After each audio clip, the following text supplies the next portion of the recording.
Hello dear students, कैसे हैं आप सब। पढ़ाई कैसी जा रही है। सर जी पढ़ाई का ना पूछा करें, इसके अलावा जो मर्जी पूछ लिया करें। ओ चलें जी, क्वेश्चन स्टार्ट करते हैं।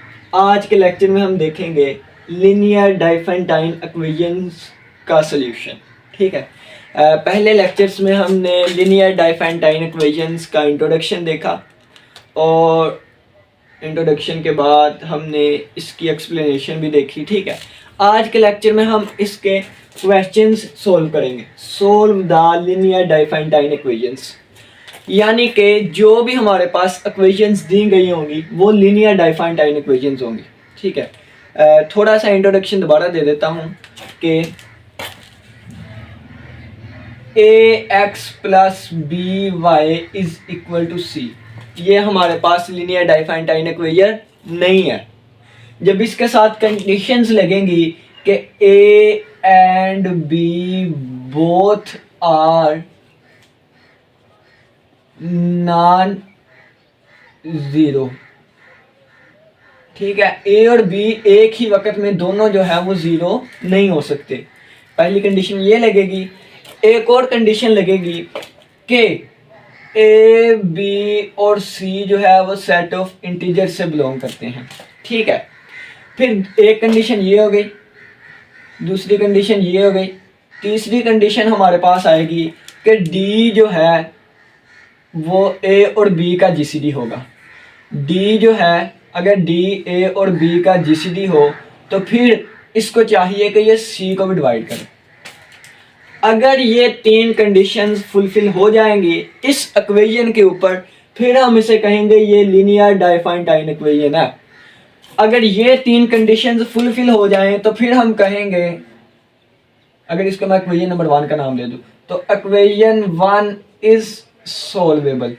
ठीक है, इक्वेशन 1 इज सॉल्वेबल, और उस वक्त हम कहेंगे कि ये इक्वेशन हमारे पास लीनियर डाइफेंटाइन इक्वेशन है। तो हमारे पास जो भी क्वेश्चन दिया गया होगा यहाँ पे लिखा गया कि लीनियर डाइफेंटाइन इक्वेशंस को सोल्व करें, तो जो भी हमारे पास क्वेश्चन आएगा वो इन तीन कंडीशंस को लाजमी फुलफिल करेगा। पिछले लेक्चर्स में हमने ये भी देखा कि हम इसका एक पर्टिकुलर सोल्यूशन फाइंड करते हैं। Particular solution,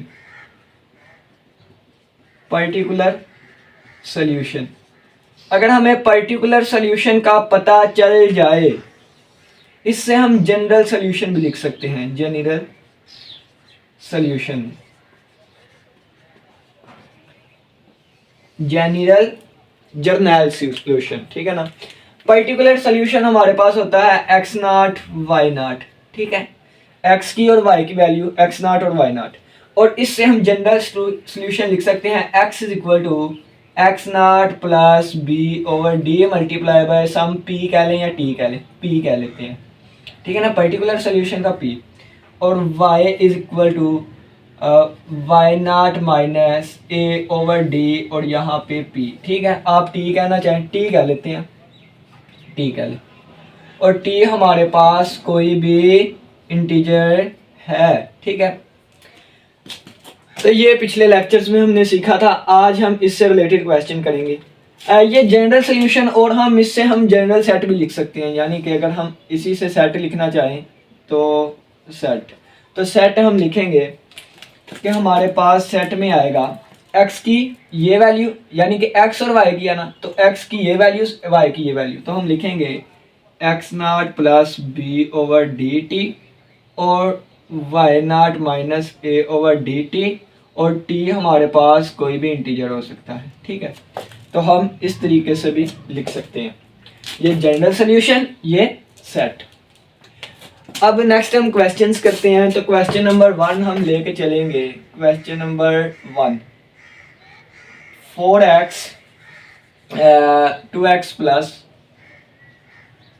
4y is equal to 6। अब हमें नहीं पता कि ये लीनियर डाइफेंटाइन इक्वेशन है कि नहीं ना पता, क्योंकि इन कंडीशंस को हमने चेक ही नहीं किया। तो क्वेश्चन में बता दिया गया है कि लीनियर डाइफेंटाइन इक्वेशंस को सोल्व करें, इसका मतलब ये लीनियर डाइफेंटाइन इक्वेशन है, यानी कि इन तीन कंडीशंस को फुलफिल करती होगी। पहली कंडीशन a और b जो है वो दोनों जो है वो जीरो नहीं होने चाहिए। एक ही वक्त में। तो ए की वैल्यू 2 है, बी की वैल्यू 4 है, एक ही वक्त में दोनों जीरो नहीं है। इसका मतलब पहली कंडीशन दुरुस्त हो गई। दूसरी कंडीशन कहती है ए, बी और सी जो है वो सेट ऑफ इंटीजर से बिलोंग करने चाहिए। 2, 4 और 6 तीनों के तीनों इंटीजर्स हैं। दूसरी कंडीशन हो गई फुलफिल। तीसरी कंडीशन पे आ जाएं तो ए और बी का जीसीडी फाइंड करेंगे और जो भी जीसीडी आएगा वो सी को डिवाइड करना चाहिए। तो पहले हम इनका जीसीडी फाइंड करेंगे, तो हम लिखेंगे जीसीडी यानी कि डी ऑफ 2 एंड 4। 2 और 4 का जीसीडी हमारे पास आता है 2, ठीक है।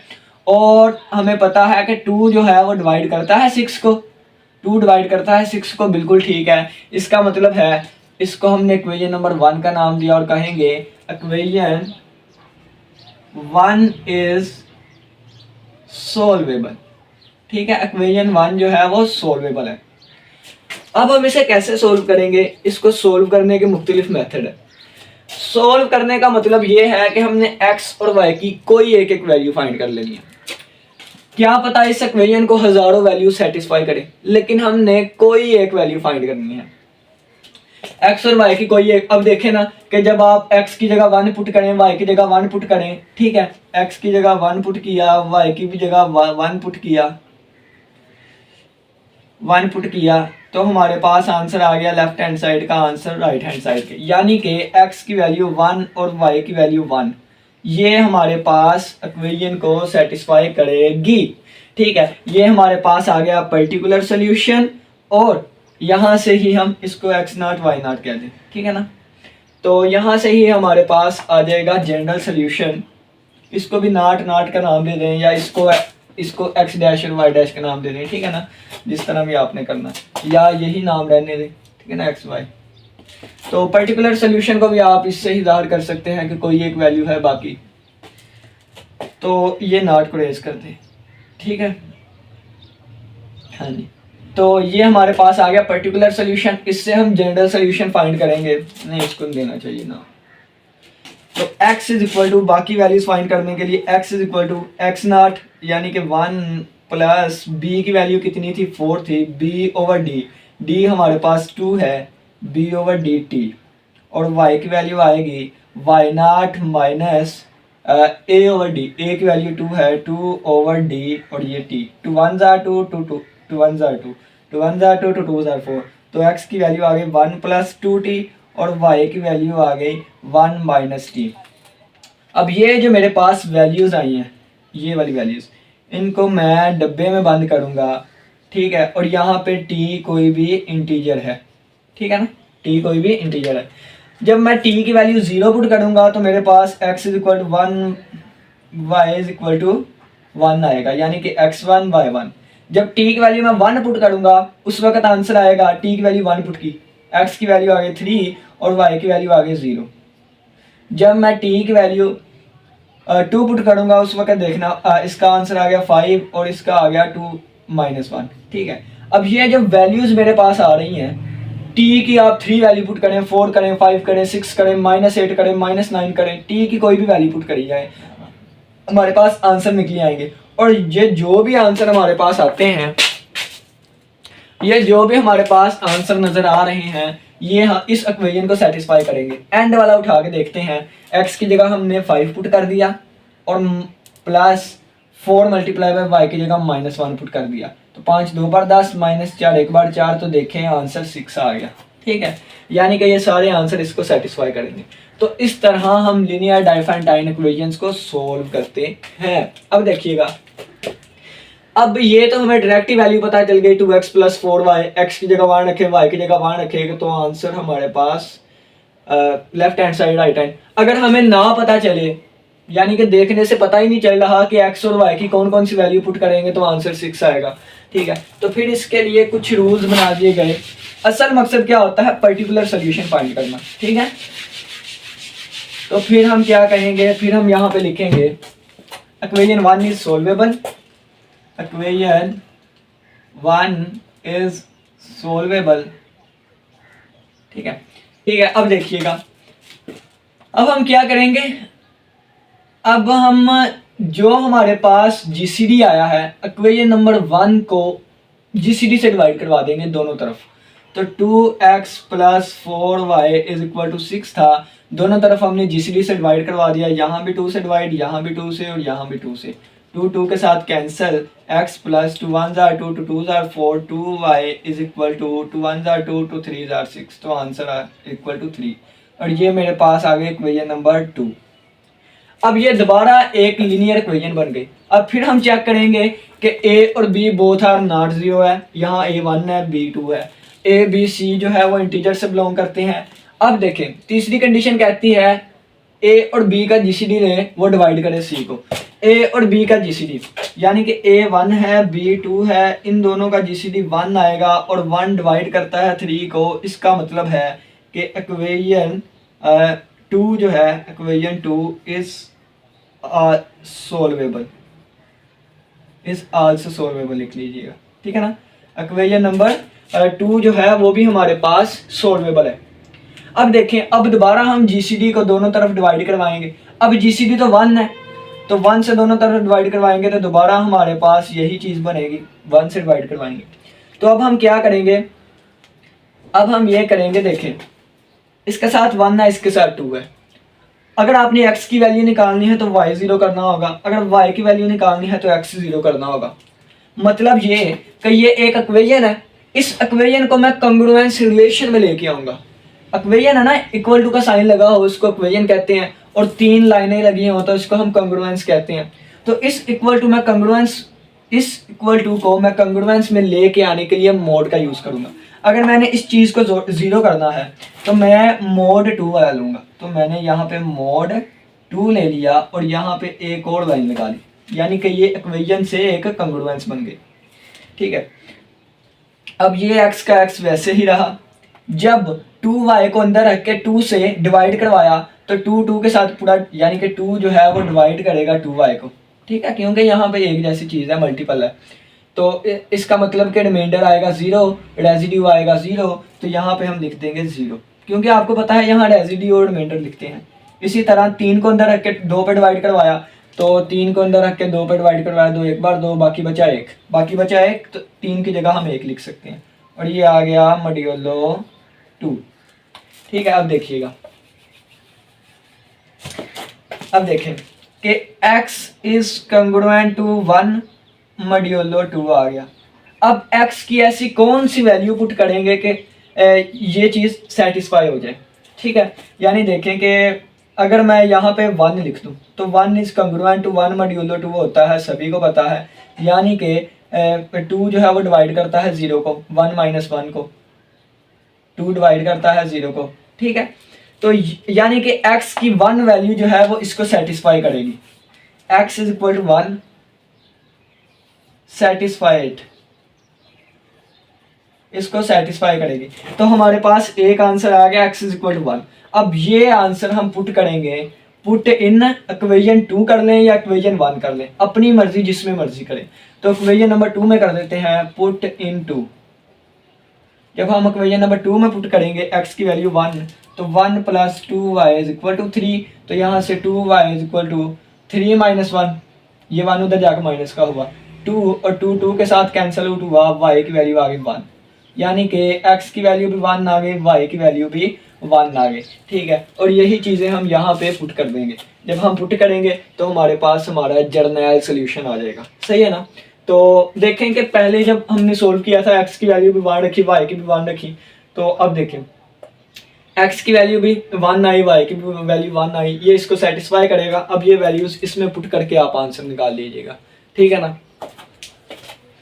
ठीक है, इस क्वेश्चन को हम जीसीडी वाले तरीके से करते हैं, बाय यूक्लिडियन एल्गोरिथम के जरिए। पहले हम इनका जीसीडी फाइंड करेंगे। अगर आप देखें तो a हमारे पास 14 है, b हमारे पास 8 है, यानी कि 14 और 8 की जीसीडी हम लिखेंगे यहाँ पर, ठीक है।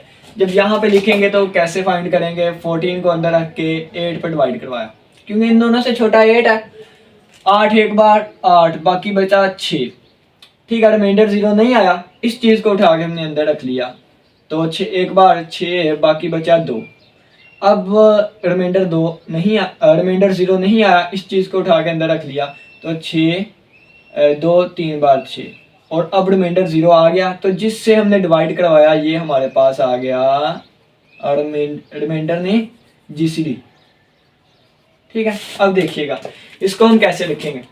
जीसीडी हमारे पास कितनी आ गई, 2 आ गई। अब 2 डिवाइड करता है 4 को।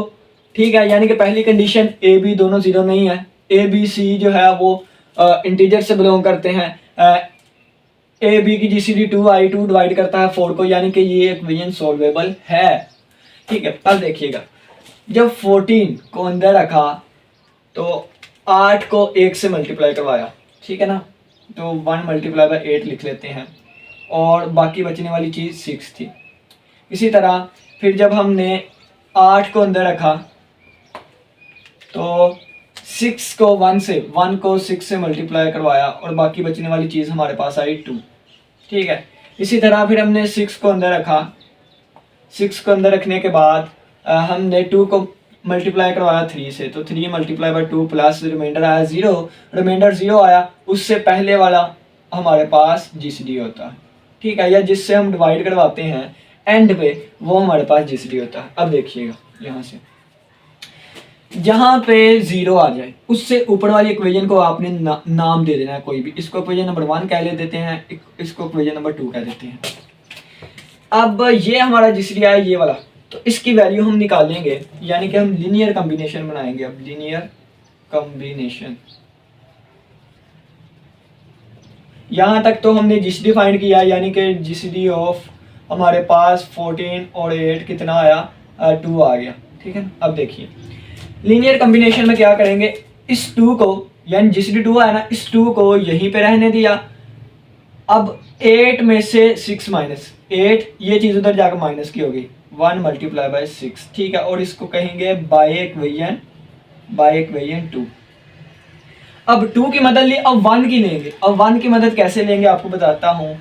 2 is equal to 8 multiply by 1 multiply by, ये 6 है तो 6 ये भी लिखा हुआ है, तो 6 की जगह क्या आएगा 14 माइनस, यानी कि हम इस तरह भी लिख सकते हैं 6 इज इक्वल टू ये 14 माइनस, इसको इधर लेंगे तो 1 मल्टीप्लाई बाय 8, तो इसकी जगह लिखेंगे 14 माइनस 1 मल्टीप्लाई बाय 8। ठीक है, लिख दिया। अब देखिएगा 2 is equal to 8 minus 1 multiply by 14 और माइनस 1 माइनस और माइनस प्लस 1 मल्टीप्लाई बाय 8।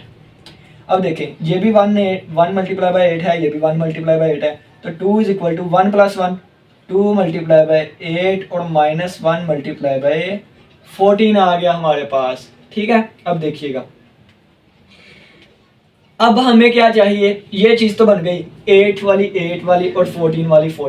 ठीक है, अब इस तरफ हमें 4 चाहिए, इस तरफ 2 है, तो दोनों तरफ हम 2 से मल्टीप्लाई करवाएंगे।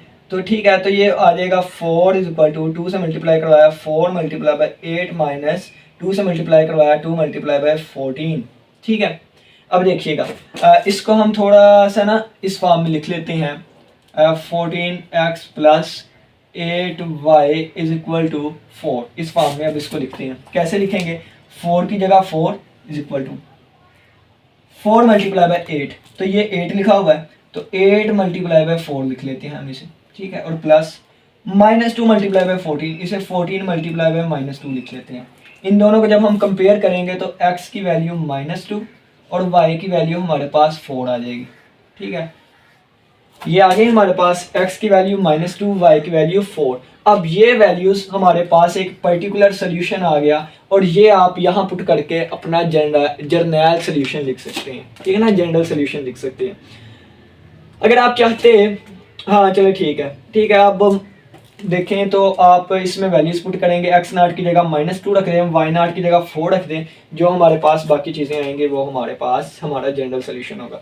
तो x वाला मैं लिख देता हूँ, y वाला मैं लिख देता हूँ, x वाला लिख लीजिएगा। y is equal to y0 की वैल्यू 4 और माइनस a/d, a हमारे पास 14 है, 14 ओवर d की वैल्यू आई 2 और साथ t, 2 7 14, तो 4 माइनस 7t।